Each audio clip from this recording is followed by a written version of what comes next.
यह शिव की कृपा से, भगवान शंकर की करुणा से, उनकी उदारता से ये प्राप्त हुआ है। ये शिव कृपा ना करे तो जब तक कोई, भगवान शंकर अगर करुणा न करें, कृपा न करें, तो कोई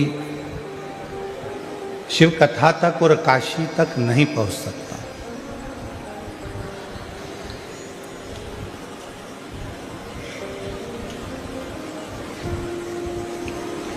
कई लोग कहते हैं कि हम कल कथा में जाएंगे, आज हमारे पास में समय नहीं मिला। फिर कोई कहता है कि हम कल पहुंचेंगे, कल आएंगे, कल कथा में जाएंगे, कल हमारे पास में समय रहेगा तो हम कथा श्रवण करेंगे, कथा में पहुंच जाएंगे। शंभु शंभु, कथा में जाएंगे, कथा श्रवण करेंगे कल। और यहाँ शिव महापुराण की कथा कर रही है कल नहीं, आज का ऐसा कोई पल व्यर्थ मत जाने दो जिस पल में आप मुख से श्री शिवाय नमस्तुभ्यं ना कहें। हर पल में भगवान की अविरल भक्ति को ढूंढने का प्रयास करें।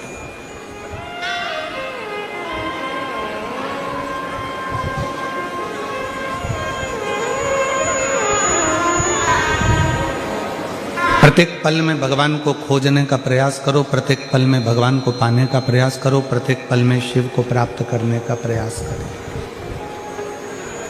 प्रत्येक पल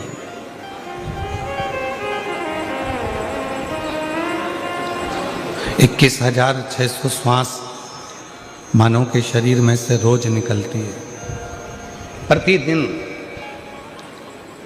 और 21,600 श्वास में से ऐसी कोई श्वास जिस श्वास में आप भगवान का भजन कर लेते हो तो समझना कि आपकी जिंदगी सार्थक हो गई। वो 21,600 श्वास में से कोई भी एक श्वास परमात्मा की भक्ति के लिए निकलती है। जैसे 24 घंटे आप बोलते हो, कुछ ना कुछ अपनी भाषा में बात करते हो, परिवार में रहकर कुछ चर्चा करते हो, पर शिवपुराण की कथा कहती है कि 24 घंटे में से कोई एक पल, 24 घंटे में से कोई एक पल हमारी वाणी का, हमारी जिह्वा का ऐसा होता है जिस पल में, जिस वाणी में सरस्वती हमारी जिह्वा पर विराजमान होती है।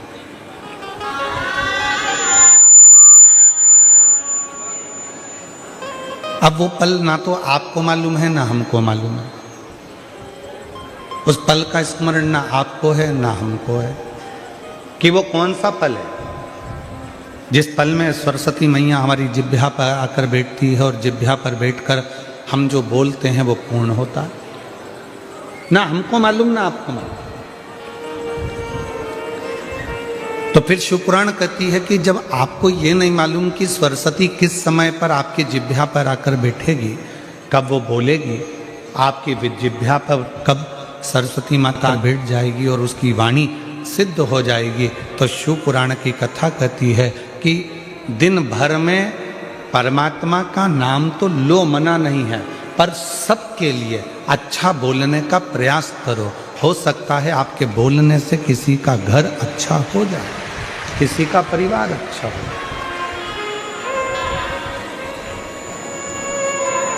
हो सकता है। और मैंने तेरे ही भरोसे बाबा, तेरे ही भरोसे हवा बिछी उड़ती जवानी, बाबा डोर है तो छड़ीना में कटी जाएगी। भोले मेरी पतंग, शंभो मैं तेरी पतंग, हवा में उड़ती जाएगी, बाबा डोर है तो छड़ीना में कटी जामागे। सरस्वती हमारे जिह्वा पर, हमारे मुख पर 24 घंटे में से एक बार, एक क्षण के लिए आती है। जब हम वो वाणी में कुछ ना कुछ बोलते हैं तो सरस्वती सिद्ध होकर कुछ कह जाती है, कुछ बोल जाती है।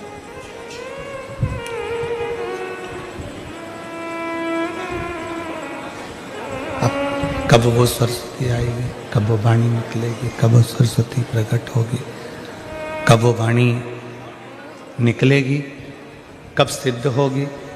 तो शिव पुराण की कथा कहती है कि हर पल, हर घड़ी, हर क्षण आप सबके लिए अच्छा बोलिए। सर्वे भवन्तु सुखी, सबके लिए।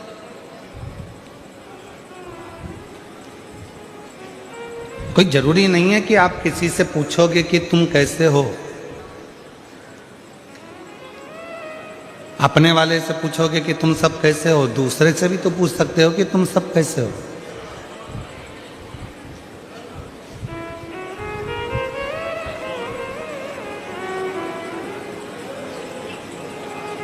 किसी से भी आप अपनी भाषा में अपने मिलने वाले से, परिवार से, कुटुंब से, अपने अड़ोसी से, पड़ोसी से, रिश्तेदार, नातेदार से भी तो पूछ सकते हो तो कि तुम कैसे हो।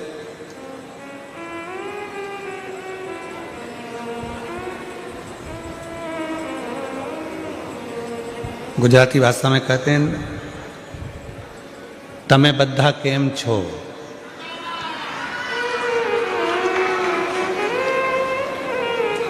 कोई जरूरी नहीं है कि हम हमारे परिवार वालों से पूछेंगे कि तुम कैसे हो। अपने पड़ोस को, अपने अड़ोस में रहने वाले, अपने पड़ोस में रहने वाले, अपने कोई मोहल्ले में, कॉलोनी में, सोसाइटी में रहता है, उसको आपके दवा आप मत दो, उसको धन, आप उसको पैसा भी मत दो, नहीं चाहिए, परंतु इतनी प्रेम की वाणी तो बोल सकते हो ना कि तुम कैसे हो।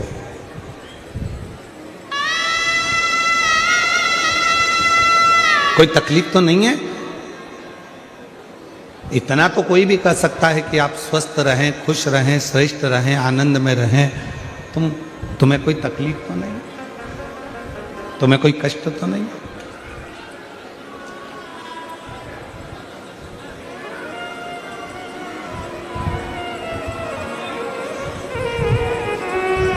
चिल्ला चिल्ला कर लोग कहते हैं विश्व का कल्याण, धर्म की, अधर्म का, प्राणियों में विश्व का कल्याण। अब आप कह रहे हो कि विश्व का कल्याण हो, तुम तुम्हारे पड़ोसी का कल्याण नहीं कर पा रहे।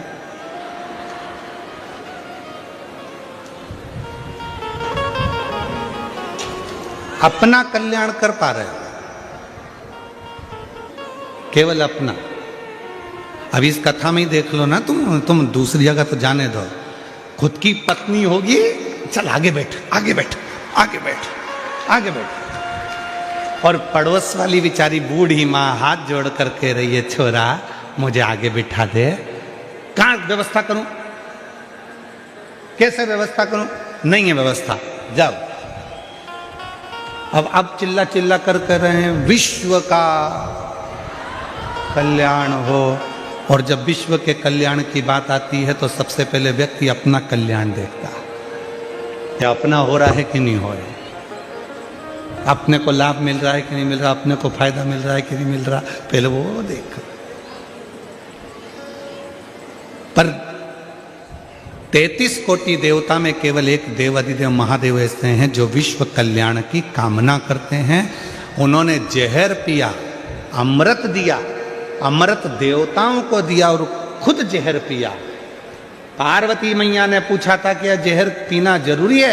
शिव जी कहने लगे अगर ये जहर मैं नहीं पीऊंगा तो ये पूरी पृथ्वी जलकर भस्म हो जाएगी और विषैली हो जाएगी। विश्व का कल्याण करने के लिए मुझे ये जहर पीना पड़ेगा। अगर मुझे विश्व का कल्याण करना है तो ये जहर पीना जरूरी है और ये जहर मुझे पीना पड़ेगा।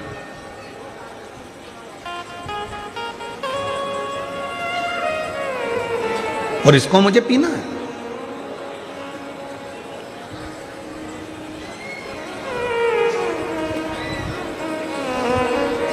पर एक निवेदन और करूं इस व्यासपीठ से,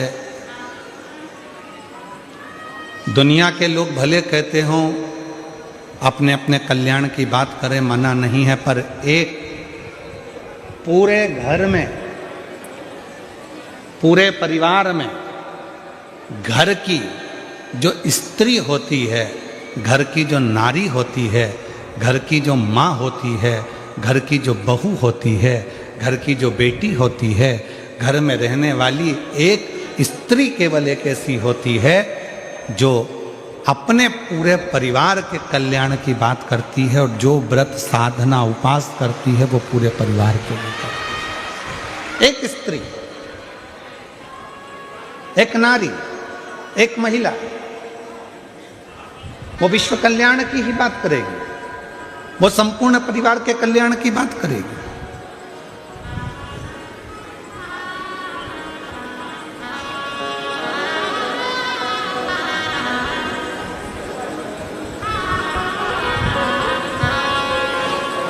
और शंभु शरणे पड़ी मांगू घड़ी रे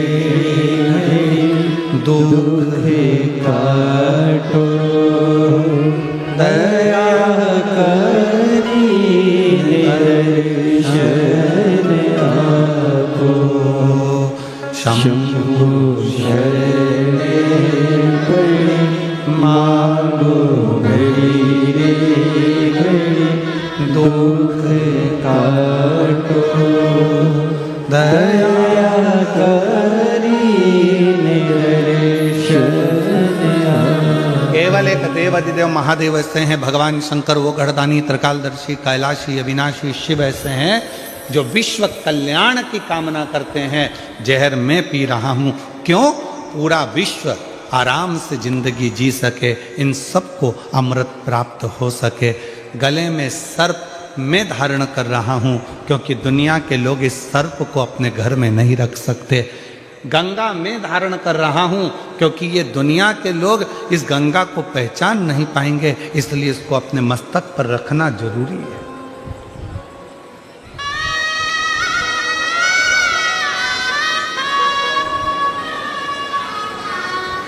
अपने शीश पर रखना बहुत जरूरी है।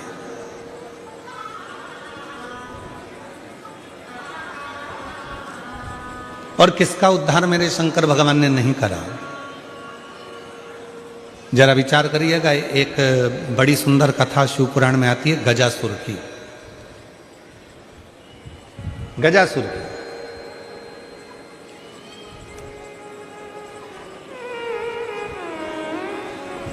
गज का मुख है, मनुष्य का शरीर असुरों वाला है।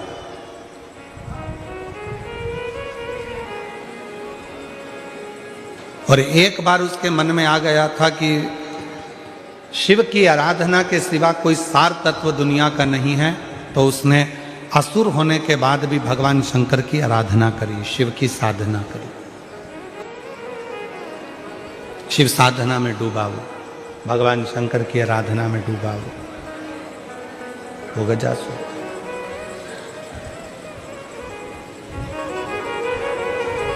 अब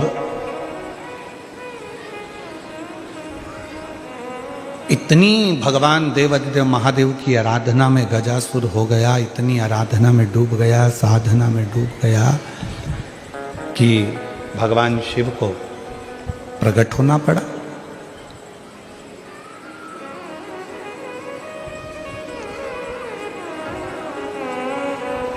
कितना सुंदर कहा है किसी ने, स्कंद पुराण में वर्णन मिलता है कि किसी भी देवता को अगर प्रसन्न करना है, भगवान नारायण को प्रसन्न करना है, ब्रह्मा जी को प्रसन्न करना है, इंद्र को प्रसन्न करना है, तो बहुत तप साधना व्रत करना पड़ेगा। तब जाकर भगवान ब्रह्मा, विष्णु, इंद्र, गरुण, वरुण, अरुण, ये सब बहुत तप साधना के बाद प्रकट होते हैं। पर शंकर भगवान को यदि प्रसन्न करना है और उनको प्रकट करना है तो बहुत व्रत तप साधना की जरूरत नहीं पड़ती। केवल एक लोटा जल शिव के मंदिर में लेकर जाना प्रारंभ कर दो, शिव प्रकट हो जाते हैं और प्रसन्न हो। शिव प्रकट भी होते हैं, प्रसन्न भी होते हैं। इसलिए सारी समस्या का हल एक लोटा बोल बम का नारा है। श्री शिवाय नमः। शिव को पाना सब कुछ हो सकता है, बस तुम्हारा विश्वास, तुम्हारी श्रद्धा, तुम्हारी भक्ति, और तो उस भक्ति का बल तुम्हारे भीतर बढ़ाना पड़े।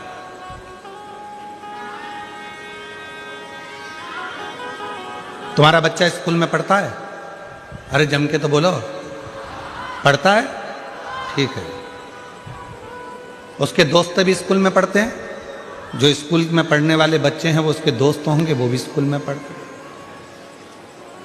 अब तुम्हारे बच्चे के नंबर मान लो कम आए और उसके दोस्त के नंबर ज्यादा आ गए, तो इसमें गलती किसकी है? टीचर की, प्रिंसिपल की, स्कूल की, कि तुम्हारे बच्चे की? अपने बच्चे की गलती है। क्यों? अच्छी पढ़ाई नहीं करी होगी, याद नहीं करा होगा, लिखा नहीं होगा, अध्ययन नहीं करा होगा, इसलिए उसका नंबर कम आया। टीचर की गलती नहीं है। टीचर ने तो एक जैसा पढ़ाया, स्कूल में सब बच्चों को बिठाया, सबको अध्ययन कराया, सबको लिखाया, सबको होमवर्क दिया, सबको घर से लिखने के लिए बुलाया। बस गलती इतनी है कि हमारा बच्चा अच्छे से लिख नहीं पाया, अच्छे से अध्ययन नहीं कर पाया, याद नहीं कर पाया, इसलिए उसका नंबर, उसका परसेंट कम आया। और बाकी का उसका जो दोस्त था उसका परसेंट भी अच्छा बना, उसके नंबर भी अच्छे आ गए।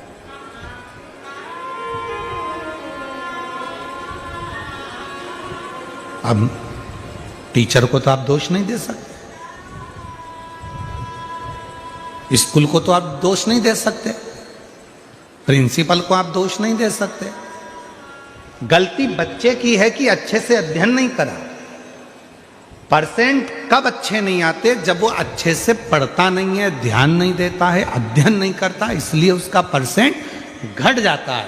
बस ये बच्चे की कथा नहीं, ये अपनी कथा है। अपन भी एग्जाम देने के लिए संसार सागर में आए हैं। जितना जितना मन लगाकर कर्म करेंगे, अच्छा कर्म करेंगे, अच्छा अध्ययन करेंगे और अच्छे से एग्जाम देंगे और सब अच्छे कर्म के साथ में लिखते हुए चलेंगे, तो निश्चित है भगवान का इसमें कोई दोष नहीं होगा। परसेंट लाना हमारे हाथ में है, परमात्मा तो कॉपी चेक कर कर रिजल्ट बना दे।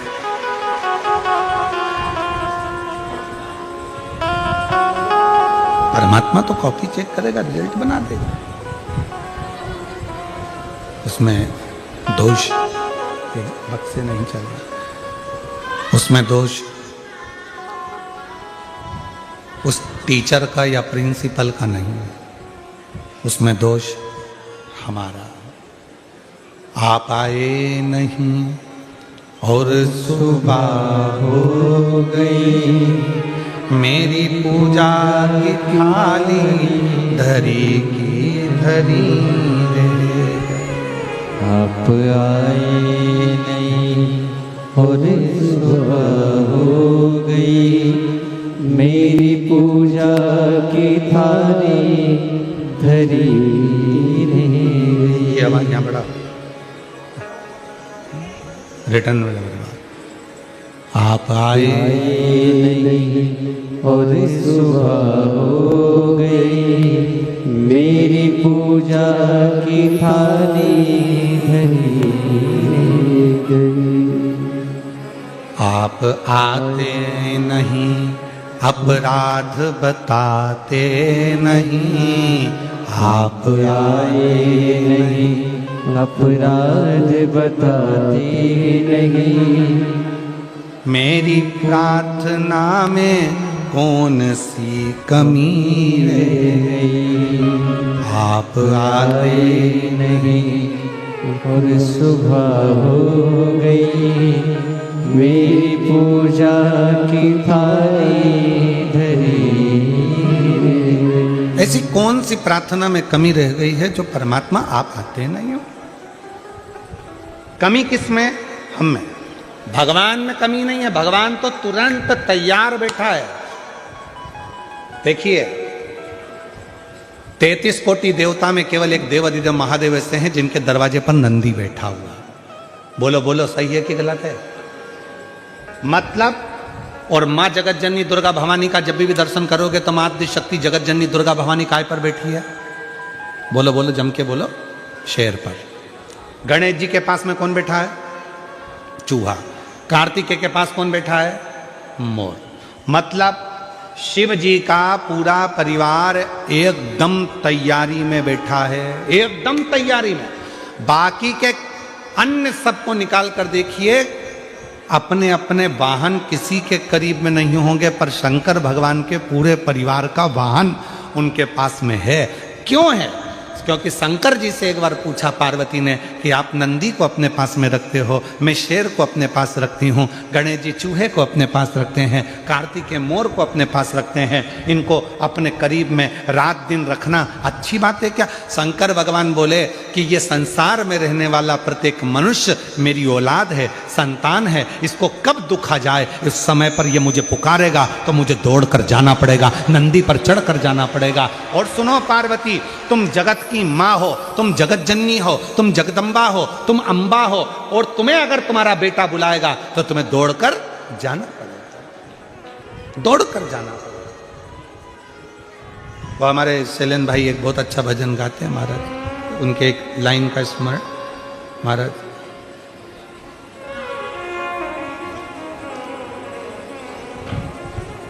बेटा जो बुलाए माँ को, हो मैया जी के चरणों में टिकाना चाहिए, बेटा जो बुलाए माँ को आना चाहिए, हो बेटा जो बुलाए माँ को आना चाहिए।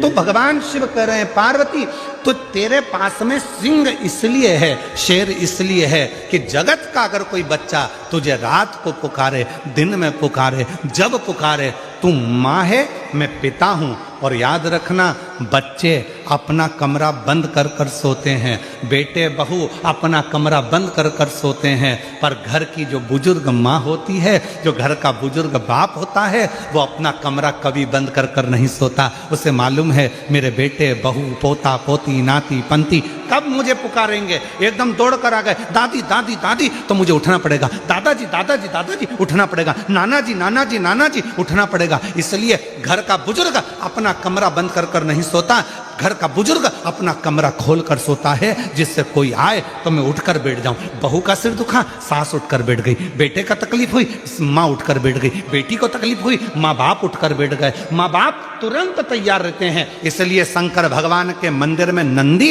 एकदम सामने तैयार बैठा है, और नंदी भी दोनों पांव टेक कर नहीं बैठा, नंदी ने एक पांव अपना तैयार कर कर रखा है कि कब भक्त पुकारेगा शिव जी बैठ जाएंगे और मुझे दौड़ कर जाना पड़ेगा और उसका दुख मिटाना पड़ेगा।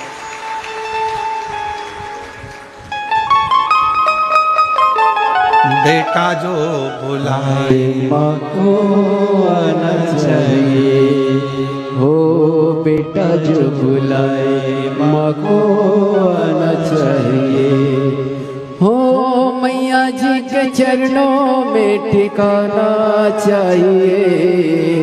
इसमें एक लाइन शैलेन जी और जोड़े, मेरे बाबा जी के चरणों में टिकाना चाहिए, बबुआ जब बुलाए बाबा आना चाहिए, बबुआ जब बुलाए बाबा आना चाहिए।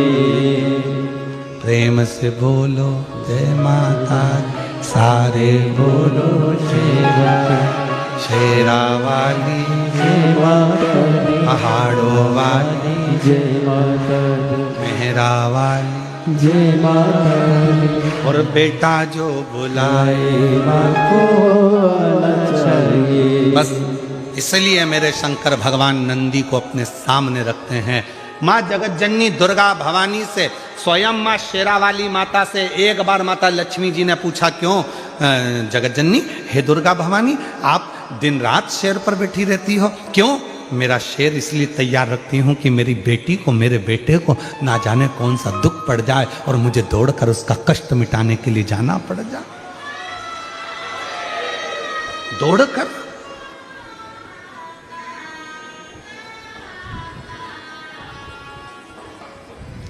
आप सब गुजरात में रहते हो,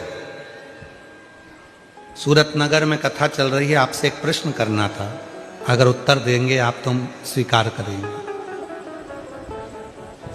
गुजरात का सबसे प्रसिद्ध नृत्य है गरबा, बोलो सही है? दुनिया में प्रसिद्धि है इस नृत्य की, गरबे की। हमें एक बात पूछना था कि गरबा चौकोर क्यों नहीं होता, गरबा हमेशा गोल ही क्यों होता है? हमें प्रश्न करना था कि गरबा लंबा क्यों नहीं होता, गरबा आड़ा टेढ़ा क्यों नहीं होता, गरबा 6 षडक्रति का क्यों नहीं होता। गरबा हमेशा, चाहे कितनी बड़ी भी फील्ड हो, कितना भी बड़ा भी ग्राउंड हो, पर गरबा हमेशा गोल क्यों होता है। हमें केवल एक प्रश्न का उत्तर मेरे गुजराती भाई बहनों से चाहिए, और उत्तर दें तो अच्छी बात है कि गरबा गोल क्यों होता है।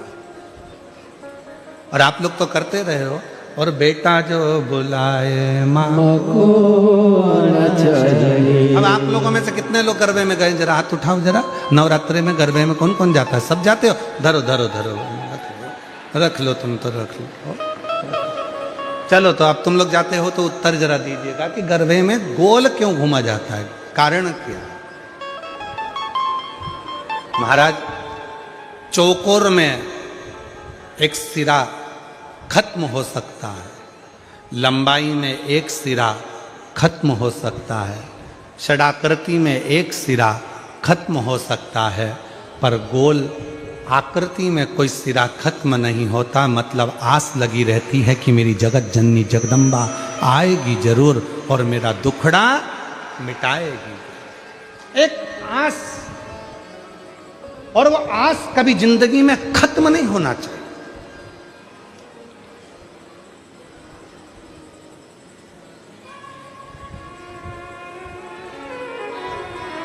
भीड़ में 2 चीजें मिलती है, वो आपको भी मालूम है। भीड़ में 2 चीजें मिलती है, भीड़ में 2 चीजें प्राप्त होती है। कौन कौन सी चीज मिलती है भीड़ में? एक मिलता है धक्का और दूसरा मिलता है धोखा। बोलो बोलो, सही है कि गलत है? भीड़ में, छोटू भाई, भीड़ में 2 चीजें मिलती है, एक मिलता है धक्का और दूसरा मिलता है धोखा। निगाह हटी और दुर्घटना घटी। अभी थोड़ी देर के लिए पल्लू नीचे आया था और भीड़ में धक्का लगा और धोखा।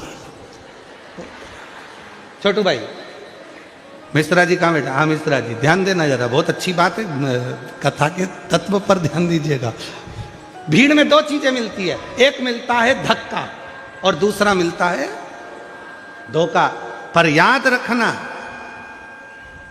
दुनिया की भीड़ में धक्का भी मिलेगा और धोखा भी मिलेगा, पर जब धर्म की भीड़ होती है तो उसमें धक्का मिल सकता है पर धोखा कभी नहीं मिल सकता। उसमें शिव तत्व प्रदान जरूर करता, प्रदान कर। कई कई माताएं कहती है, गुरुजी देखो इतनी भीड़ थी, हमारी गले की चेन चली गई। अच्छा ईमानदारी से बोलो, जो नौकरी करने वाले हैं उनका प्रमोशन हो गया, तुम कथा सुनते सुनते पीछे से आगे आके बैठ गए, तुम्हारा प्रमोशन हो गया, पर चोट्टे का आज तक प्रमोशन नहीं हुआ। वो चोट्टा की चोट्टा ही रिया, उसका प्रमोशन नहीं हुआ। जिसकी चेन गई उसकी 2 तोले की ज्यादा बन गई, भगवान ने बनवा दी। मेहनत करी उसने कि अब गई, क्या करूं, रिपोर्ट भी करी मैंने, ये भी करा मैंने, वो भी करा, पर उसकी चेन भगवान ने कहीं ना कहीं मेहनत करके 2 तोले की ज्यादा बनवा दी, कृपा कर दी। पर जो चोट्टा था, चोट्टाई करते करते उसकी पूरी जिंदगी निकल गई, फिर भी वो चोट्टा की चोट्टा ही रिया, उसका प्रमोशन नहीं हो पाया, वो चोट्टा की चोट्टा ही। क्यों? क्योंकि उसने जिंदगी में सबको धोखा दिया है, और धोखा देने वाला कभी खुशी की जिंदगी नहीं जी सकता, वो दुख की ही जिंदगी जीता। याद रखना, भीड़ में 2 चीजें ज्यादा मिलती हैं। पहले नंबर पर मिलता है धक्का और दूसरे नंबर पर मिलता है धोखा। दुनिया की भीड़ में चलोगे तो एक ना एक दिन धक्का भी मिलेगा और धोखा भी मिलेगा। इसलिए सावधान, सावधान मेरे गुजराती बहन भाई, मेरे सूरत की जीजियों, सूरत के जी जाओ।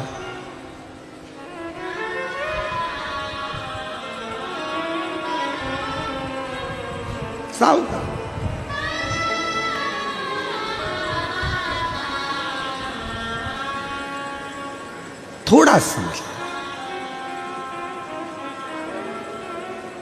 धर्म में धक्का मिल सकता है पर धोखा नहीं मिलता। शिव जी को जल चढ़ाने वाला को कभी धोखा नहीं मिल सकता। श्री शिवाय नमस्तुभ्यम जपने वाले को कभी धोखा नहीं मिल सकता। शंकर भगवान के मंदिर में झाड़ू पोछा करने वाले को कभी धोखा नहीं मिल सकता। और जिसने धोखा दिया है एक ना एक दिन उसको रोते रोते तुम्हारे चरणों में आकर पांव पकड़ना ही पड़ेगा। अगर शिव भक्त के साथ धोखा किया, शंकर के भक्त के साथ अगर धोखा हुआ है तो फिर एक ना एक दिन तुम वो चरण पकड़ेगा।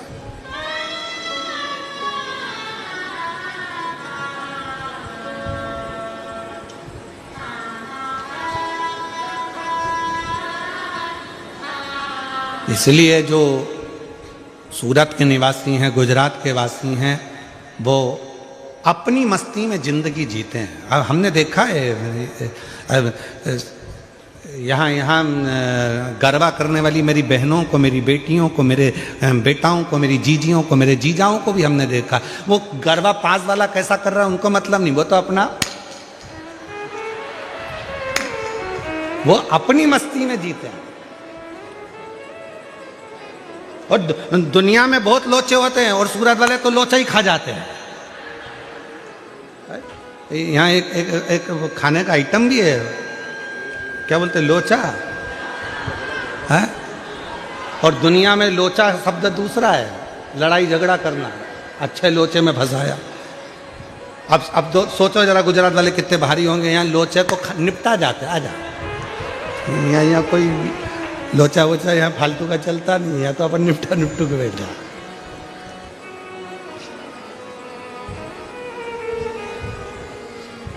इसलिए महाराज शिव कथा कह रही है, भगवान शंकर का चरित्र कह रहा है। शिव की भक्ति, भजन, स्मरण आप जैसा करेंगे वैसा वैसा भगवान आपके पास दौड़कर आने के लिए तैयार बैठा है। भगवान देरी नहीं कर रहा है, हमारी देरी। एक पत्र है, अच्छा है, देखो। अब कुछ नहीं मिला तो बिंदी के पत्ते पे लिख दिया, ठीक है। खिड़की भी है उसमें।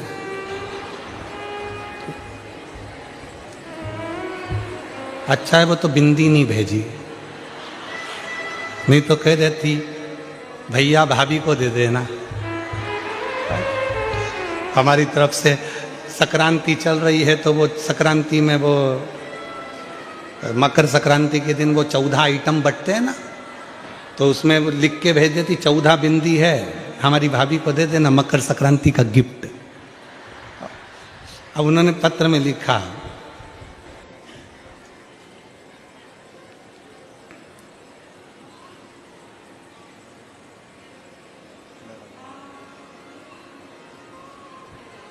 काजन क्या क्या, अब तुम जरा पढ़ो तो रे, सब पढ़ो, चलो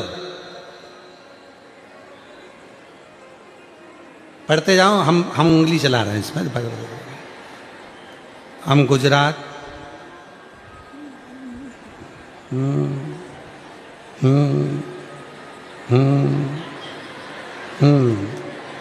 ठीक है। एक समझ में आ गया, गीता बेन और चेतना बेन और मीना बेन और पुष्पा बेन, ओ भाई इत्ती बेन, गजा। मेरा मोबाइल नंबर ये है, 4 बेन नंबर 1। मैं अगली साल सूरत कथा में आई थी। हम सब ने हमारे बच्चों की शादी के लिए जो कथा सूरत में हुई थी वहां पर प्रणाम कर कर बाबा से विनती करी थी। हम सब ने अपने बच्चों की शादी के लिए, मतलब ये चारों बहनों ने अपने अपने बच्चों की शादी के लिए प्रार्थना करी थी। और गुरुजी आज हम बाबा को धन्यवाद देने के लिए आए हैं कि हमारी सारी बहनों के छोरा छोरी की शादी हो गई, सबकी हो गई। इसीलिए हमने मिलकर एक ही पत्र लिखा है। ये पत्र तो नहीं है,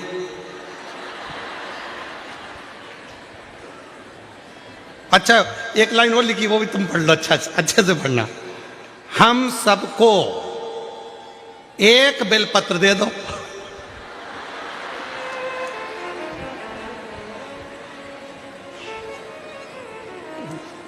अच्छा आ जाओ, चारों आ जाओ, दूंगा एक ही। आ जाओ। कौन कौन सी बहन है? चलो नाम पढ़ो। गीता बहन, चेतना बहन, मीना बहन, पुष्पा बहन, ये सब बहन जो है 4। परंतु गांव का नाम भी पढ़ ले, नहीं तो 4 बहन और कोई कोई सी आ जाए। तो ये पाटन जिला लिखा है क्या? अच्छा, पाटन जिला राघव जो भी लिखा है आप समझ गए ना। तो ये चारों बहन जहां बैठी है आ जाए। बहुत अच्छा पत्र है आपका, बड़ी प्रसन्नता है।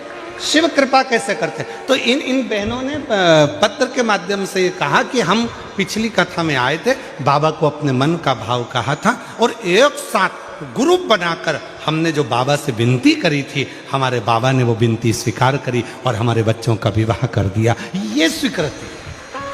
आप शिव जी के पास जा रहे हो, शंकर भगवान के पास जाकर एक लोटा जल चढ़ा रहे हो, शिव जी से प्रार्थना कर रहे हो, भगवान शंकर से अनुरोध कर रहे हो, शिव जी को जाकर अपने मन का भाव कर रहे हो, तो बाबा उसको स्वीकार कर रहा है, शिव उसको स्वीकार।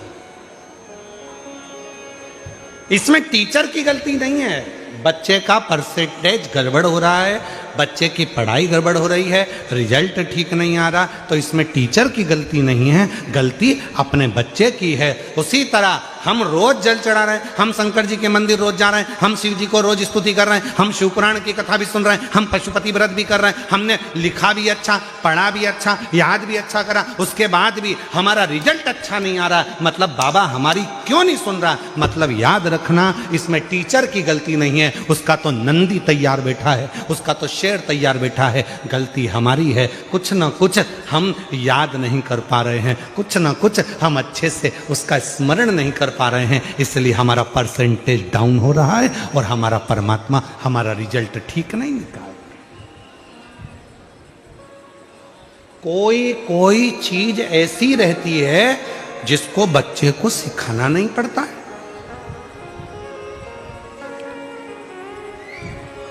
सिखाना ही नहीं पड़ता। कितनी माताएं बैठी हैं जिनके बच्चे कोचिंग क्लास जाते हैं, ट्यूशन जाते हैं, पढ़ने जाते हैं? बोलो बोलो जल्दी जल्दी हाथ उठाओ। सबके जाते होंगे ना, हमारे बच्चे भी जाते हैं ट्यूशन, उसमें कौन सी दिक्कत बात है? उसमें शर्माना वरमाना नहीं चाहिए हो। सबके बच्चे ट्यूशन जाते हैं, सबके बच्चे कोचिंग जाते हैं। बच्चे को अच्छा पढ़ना है, कोचिंग क्लास जाना पड़ेगा, उसको सिखाना पड़ेगा। लैपटॉप चलाना है तो भी उसको सिखाना पड़ेगा, गाड़ी चलाना है तो भी उसको सिखाना पड़ेगा, मशीन चलाना है तो भी उसको सिखाना पड़ेगा। केवल एक चीज ऐसी है जो बच्चे को सिखाना नहीं पड़ता, वो है मोबाइल।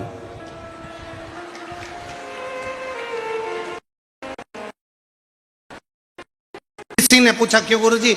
बच्चे को लैपटॉप चलाना सिखाना है, कंप्यूटर चलाना सिखाना है, मशीन चलाना सिखाना है, गाड़ी चलाना सिखाना है, बच्चे को अच्छी पढ़ाई सिखाना है, बच्चे को सब कुछ सिखाया जाता है, पर मोबाइल चलाना कोई नहीं सिखाता, तो भी बच्चे सीख जाते हैं। ये कैसे सीख जाते हैं? हमने कहा श्रीमद् भागवत में चरित्र आता है अभिमन्यु की धर्मपत्नी उत्तरा का।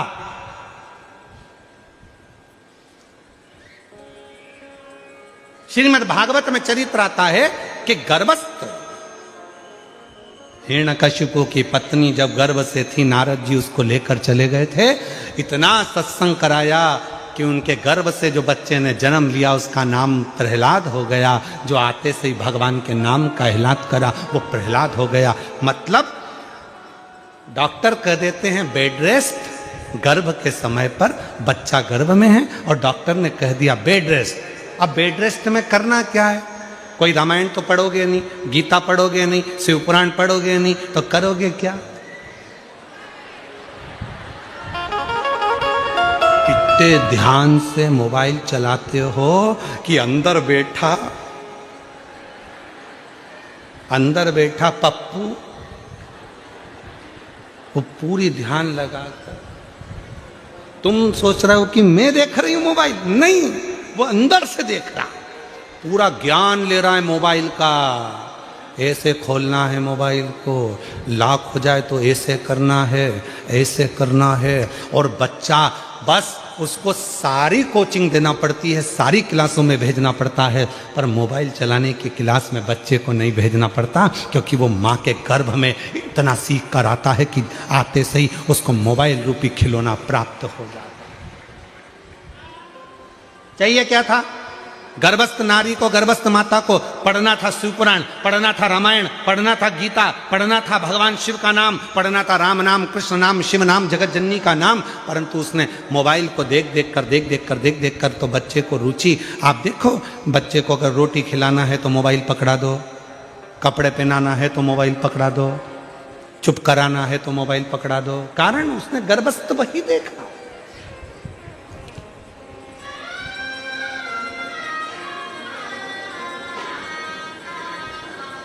इसलिए मेरी जीजियों, मेरे जीजाओं, मेरी बेटियों, बेटाओं, मेरे बुजुर्ग माँ बाप, हाथ जोड़ निवेदन करूं आप सबसे कि अपने घर की बहुओं का जब जापे का समय हो, गर्भस्थ समय हो, मेरी जीजियों, तुम्हारी सास भले तुमसे ना कहे, तुम्हारा ससुर तुमसे ना कहे, तुम्हारा पति तुमसे ना कहे, फिर भी अगर गर्भ में बच्चा हो तो थोड़ी देर भगवान की अच्छी अच्छी किताबें पढ़ा करो।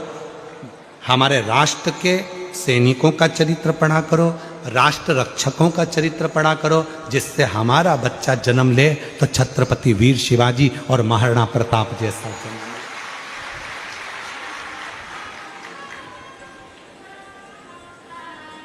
ये सब पढ़ो, अध्ययन करो। गजासुर हाथी का मुख है, असुर का शरीर है, पर किसी के मुख से सुन लिया था कि भगवान का भजन करा जाए, शिव जी को राजी करा जाए तो सब कुछ मिल सकता है। और 33 कोटि देवता में सबसे जल्दी राजी होने वाला देवता यदि कोई है तो देव अधिदेव महादेव है। ये गजासुर को मालूम पड़ गया तो गजासुर ने शंकर भगवान की आराधना साधना करना प्रारंभ कर दिया, शिव की आराधना से।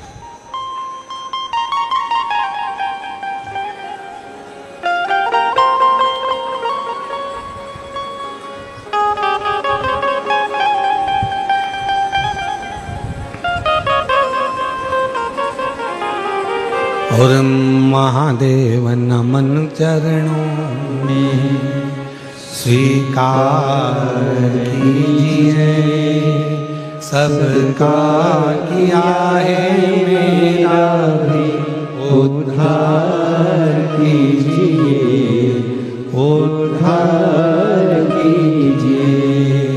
हे त्रिपुंडधारी, हे त्रिशूलधारी, हे त्रिपुंडधारी, हे त्रिशूलधारी। चरणों में तेरे बाबा जी पावन है चारों धाम, चरणों में तेरे बाबा जी पावन है चारों धाम। तेरी देव करते वंदना, पूजे सीतारा, हो जाए पूरी कामना, हो जाए पूरी कामना। उपकार कीजिए, सबका किया है मेरा भी उद्धार कीजिए, उद्धार कीजिए। हे त्रिपुंडधारी, हे त्रिशूलधारी। सब पर कृपा करता है, जिस भावों से जो पुकारता है उस पर करुणा करता है। गजासुर ने तपस्या करना प्रारंभ कर दी। भगवान शिव प्रकट हो गए, मांग ले तुझे क्या चाहिए, क्या दिया जाए तुझको।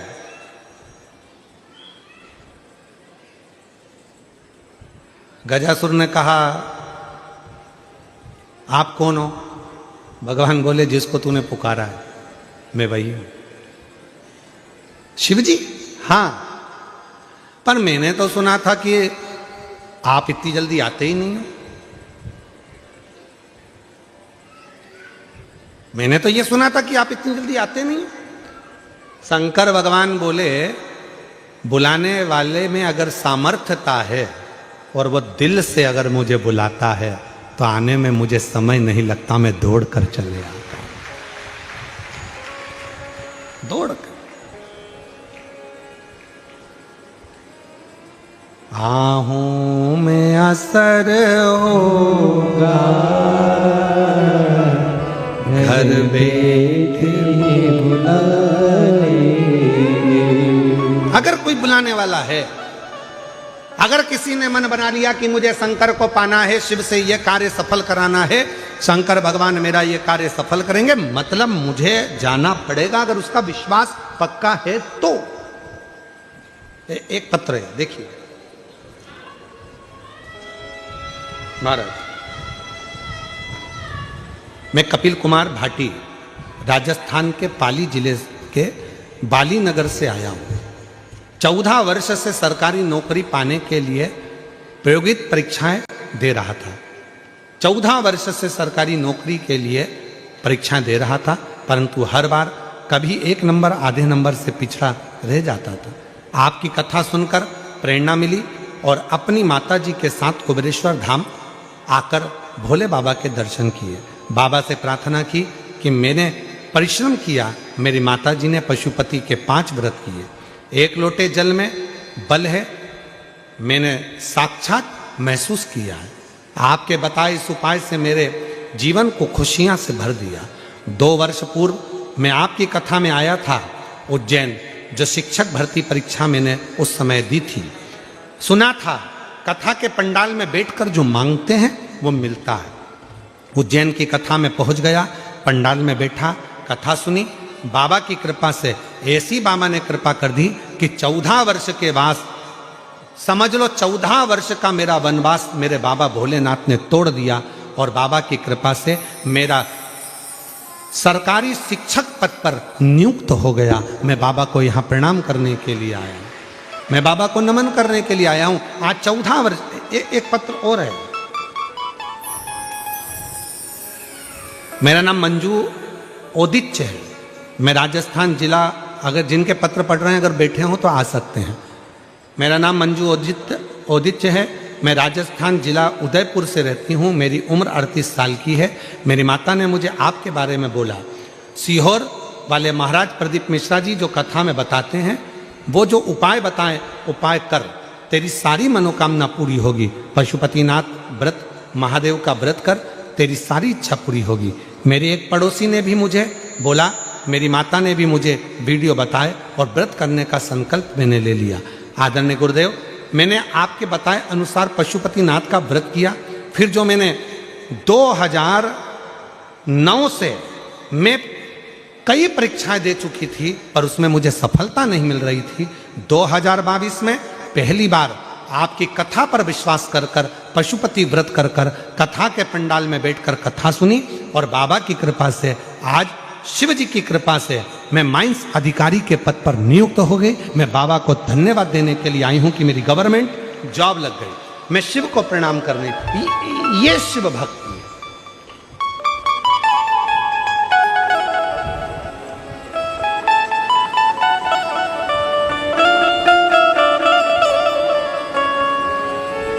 भूमि का प्रताप क्या है?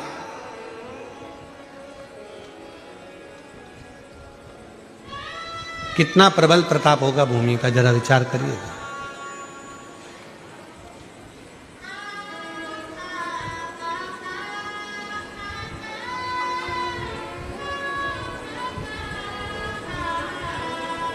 छोटू भाई, एक पत्र आया है, उस पत्र में वो कल हमारे पढ़ने में आया था, हम ढूंढेंगे तो समय लगेगा, पत्र बहुत सारे हैं। तो उस पत्र में एक बड़ी सुंदर बात लिखी थी सूरत कथा की। कहा, गुरुजी, ये सूरत में जो कथा चल रही है 2026 के जनवरी महीने में, पहली कथा 2026 की है। इस कथा का उत्साह इतना ज़्यादा है जनमानस में, कहा कि किसी के यहाँ जाकर नहीं कहना पड़ा कि आप कथा में आना, और सबको सूचना थी, सबके घर में मेहमान आकर रहने लगे। और आज हमारा पूरा क्षेत्र ऐसा हो गया जैसे घर घर में शिव आकर विराजमान हो गया। ये पत्र है।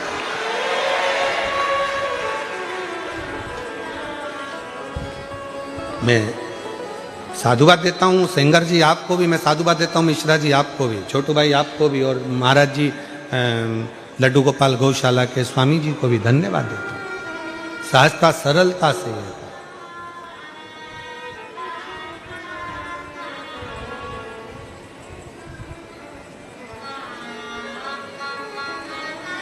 और महाराज जब हृदय से शिव भक्ति का जब हम स्मरण करते हैं तो वो सुख हमें मिलता जरूर है, मिलता जरूर। गजासुर ने कहा कि मुझे आप दर्शन दे रहे हो इतनी जल्दी, आप क्या शिव? हाँ, तो मैंने तो सुना था कि आपको आने में बहुत समय लगता है, आप इतनी जल्दी आते ही नहीं हो। शंकर भगवान बोले बुलाने वाला चाहिए, मैं आ जाता। कौन मना करता है कि मैं नहीं आता, मैं तो आ जाता।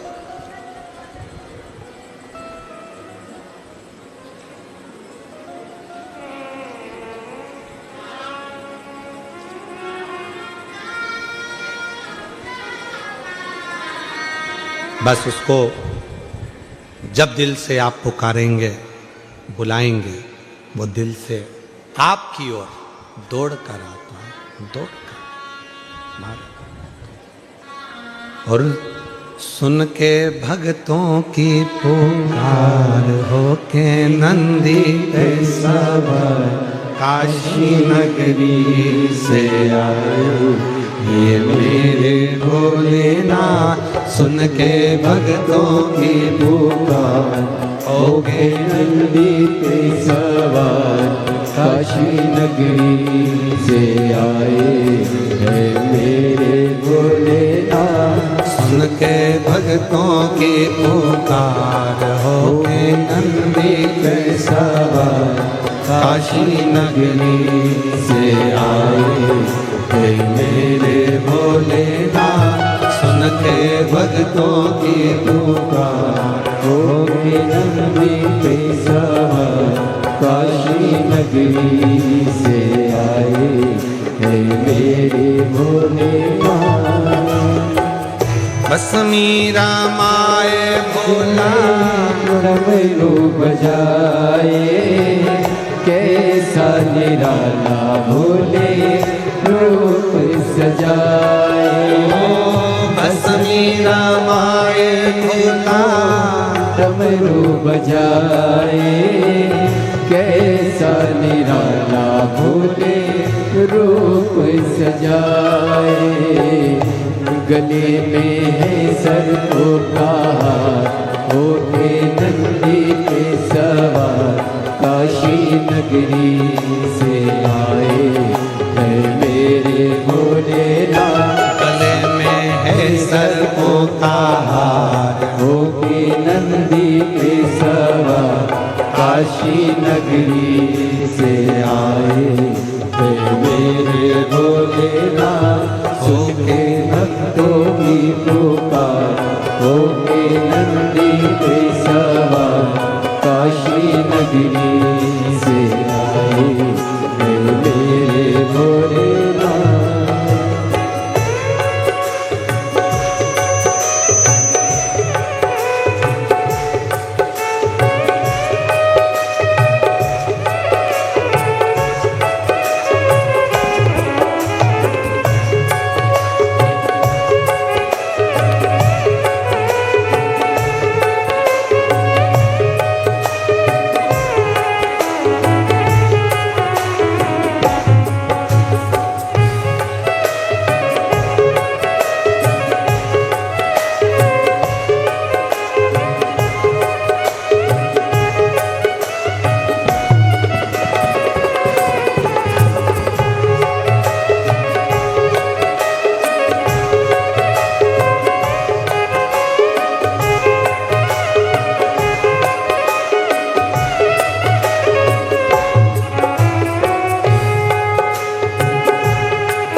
मृगशाला पहने भोले जटाओं में गंगा चम चम चमकता है माथे पे चंदा। मृगशाला पहने भोले जटाओं में गंगा चम चम चमकता है माथे पे चंदा। मृगशाला पहने भोले जटाओं में गंगा चम चम चमकता है माथे पे चंदा। मृगशाला पहने भोले जटाओं में गंगा चम चम चमकता है माथे पे चंदा। वो गौरा मैया करे सिंगार हो के नंदी पे सवार काशी नगरी से आए है मेरे भोलेनाथ। मैया करे सिंगार हो के नंदी पे सवार काशी नगरी से आए है मेरे भोलेनाथ।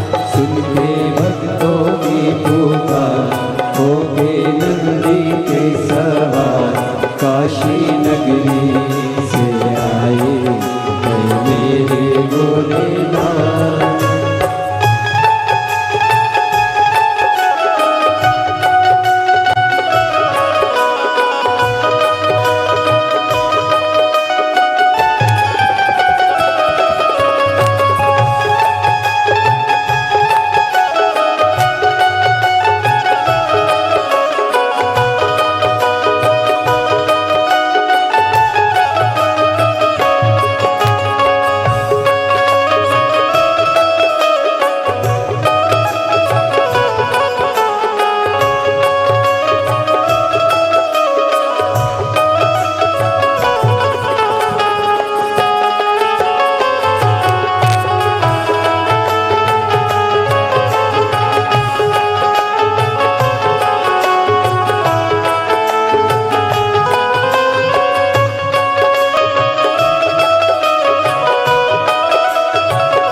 भक्तों के भोले भोले भगवान है। देवों के देव इनकी महिमा महान है। भोले भक्तों के ये तो भोले भगवान है। वो करने भक्तों का उद्धार होके नंदी पे सवार काशी नगरी से आए हैं मेरे भोलेनाथ। सुन के भक्तों की पुकार होके नंदी पे सवार काशी नगरी से आए हैं मेरे भोलेनाथ।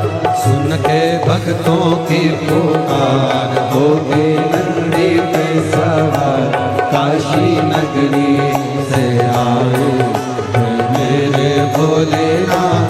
सुन के भक्तों की पुकार होके नंदी पे सवार काशी नगरी से आए हैं मेरे भोलेनाथ। सुन के भक्तों की पुकार होके नंदी पे सवार काशी नगरी से